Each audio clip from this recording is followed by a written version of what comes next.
Hey everyone, welcome back to Lo-Fi Apocrypha, where we talk about things that aren't that deep until they actually are. I'm your host, Mom Chalan.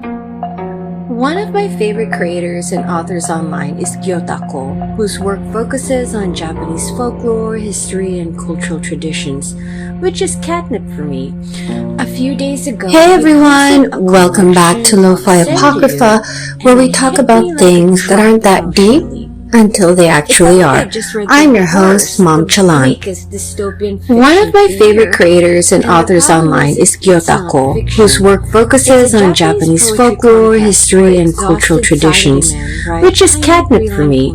A few days ago, he posted a collection of senryū, and it hit me like a truck emotionally. It felt like I just read the worst, the bleakest dystopian fiction of the year. And the problem is it's not fiction. It's a Japanese poetry contest where exhausted salarymen write tiny 3-line poems about their lives. Now let me hit you with the first poem that Gyotako showcased. I come home, a warm welcome only from the toilet seat. And somehow to me, that says more about modern burnout than a 400-page cyberpunk novel. Chapter 1. Most people know haiku. A haiku is a traditional form of brief Japanese poetry originating in the 13th century, and it has 3 unrhymed lines with a 5-7-5 syllable structure. Typically, it focuses on nature and a specific moment in time, relying on simplicity and vivid imagery to convey feeling. Think of it as the minimalist, clean girl cousin of traditional rambling rhyming poetry. Senryū, on the other hand, is the twin of haiku, and structurally they are identical. Both have 3 lines composed of 17 symbols in a 5-7-5 pattern. But here's where the difference lies. Haiku focuses on nature, seasons, and the fact that beauty is fleeting. Senryū, meanwhile, zeroes in on human nature, especially on the irony, struggles, and absurdity of everyday life. It was named after this guy, Karai Senryū, an 18th century poet who popularized it. It's 5 centuries younger than haiku, so maybe not exactly a twin, more like a cousin. So in keeping with the Salaryman theme, at first glance, senryū looks like haiku's exhausted office worker cousin. Same short structure, same compressed emotional punch. So while haiku asks you to contemplate cherry blossoms drifting in spring, senryū asks you, why you're still working on a spreadsheet at 1:47 a.m. Haiku says, the moon smiles over still water, while senryū says, my shift starts at 5 a.m. and I haven't seen my kids awake in 3 days. Okay, so to understand the impact of the senryū, we need to talk about its roots in impermanence. Chapter 2, Samurai Culture. Japanese poetry is deeply tied to impermanence, also known as mono no aware, and bushido, which is the way of the samurai. Think about it as the concept of chivalry for European knighthood. It embraced awareness of death and fleeting existence, heavily influenced by Zen Buddhism. Poetry became a way to distill emotion and mortality into tiny moments. Haiku, for better or for worse, romanticized this impermanence. Meanwhile, senryū involved into observing the absurdity of existence. Traditional Japanese poetry often circles around one huge idea. Nothing lasts. Cherry blossoms are beautiful to behold because they're not going to be around for very long. Life matters because it disappears. Samurai culture absorbed this deeply. There's this constant awareness that life is temporary, fragile, and slightly tragic. But modern senryū shifted focus from nature's impermanence to corporate permanence. Now, the flowers fall from the branch. Senryū is more like, this meeting could have been an email. Check out the topics that they cover. Now that the stage is set, Chapter 3.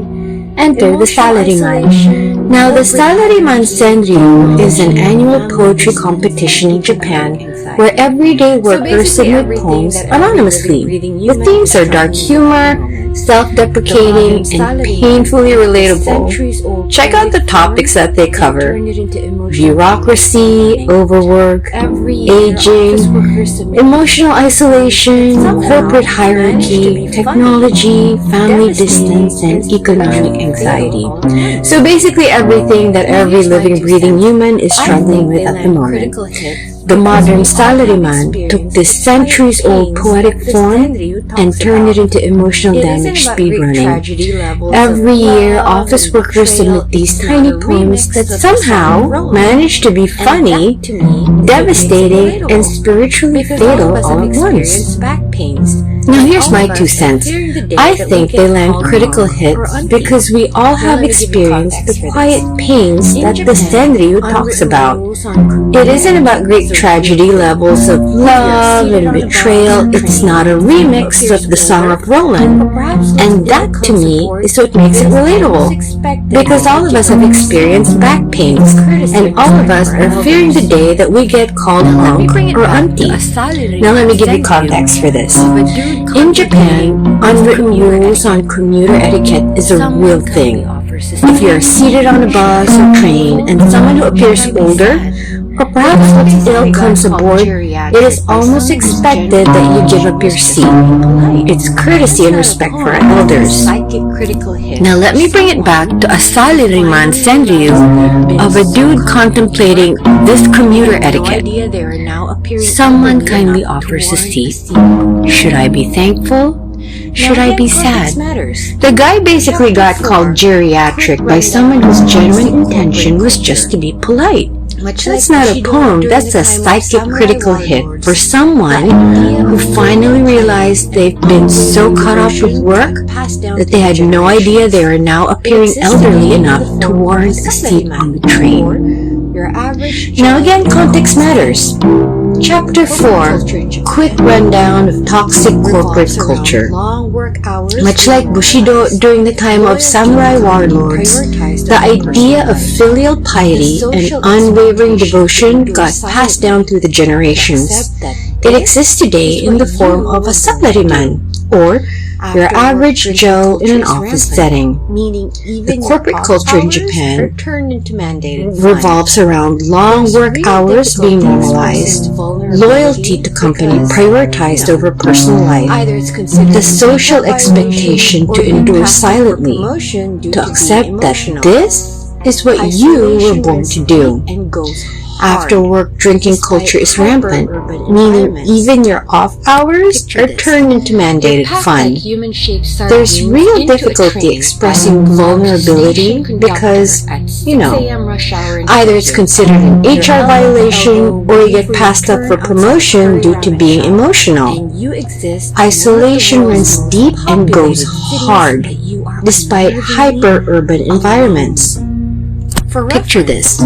You're packed like human-shaped sardines into a train by a gloved station conductor at 6 a.m. rush hour in Tokyo. You're elbow to elbow waiting for your turn outside a curry ramen shop. And you exist in one of the world's most populated cities, but you are unnervingly alone. For reference, Tokyo is the world's 3rd most populated city, clocking in between 36 million in people, and that's as of 2025. And then you add the fact that since 1989, Japan has steadily seen declining birth rates and aging population, which, interestingly enough, the data shows that issue is connected to work culture stress. The salaryman became the symbol of post-war economic Japan, loyal, exhausted, emotionally restrained, and permanently commuting.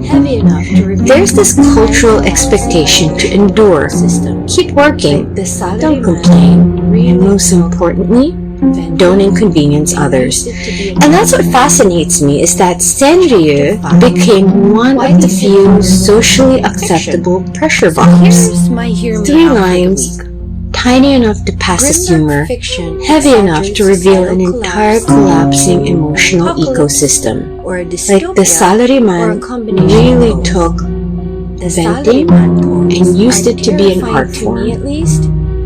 Chapter 5. Why these hit harder than dystopian fiction. So here's my hear me out for the week. Grimdark fiction exaggerates societal collapse into an apocalypse or a dystopia or a combination of both. The Salaryman poems are terrifying to me, at least, because they're basic and read as non-threatening in real life, but they will sneak up on you and cause you to spiral if you sit and think on it.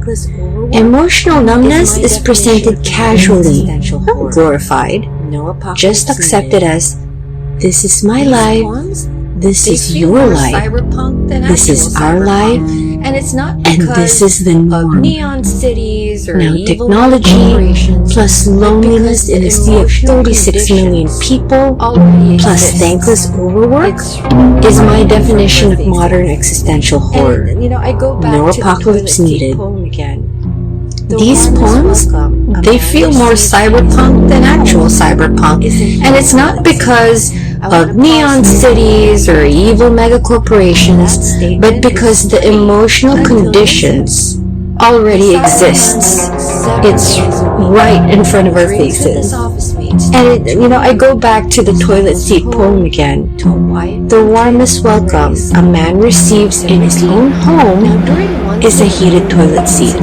I want to pause there and let it breathe for a moment. That statement is funny until it isn't. The Salaryman works 7 days a week, drinks with his office mates till 2 a.m., stumbles home to a wife and kids already asleep, rinse and repeat. Now, during once in a blue moon incident, when he comes home and everyone is still awake, it's pretty awkward. Think about it. Because who are these people that are in his house? He doesn't recognize them.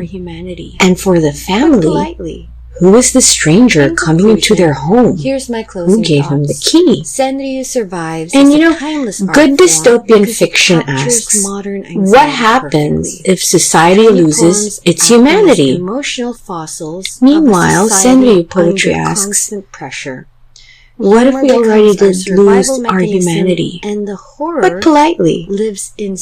In conclusion, here's my closing thoughts. senryū survives as a timeless art form because it captures modern anxiety perfectly. Tiny poems acting as emotional fossils of a society under constant pressure. Humor becomes our survival mechanism, and the horror lives in subtle and ordinary little words. And maybe that's why senryū resonates so strongly now, even outside of Japan, because increasingly people everywhere recognize this feeling of being exhausted, feeling isolated in crowded places, laughing about burnout because it's easier than admitting it hurts.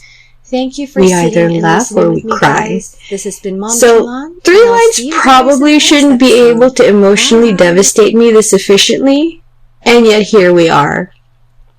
The scariest dystopia isn't the one with monsters, it's the one where everyone quietly keeps going to work even if they're no longer happy. Thank you for sitting and listening with me, guys. This has been Mom Chalan.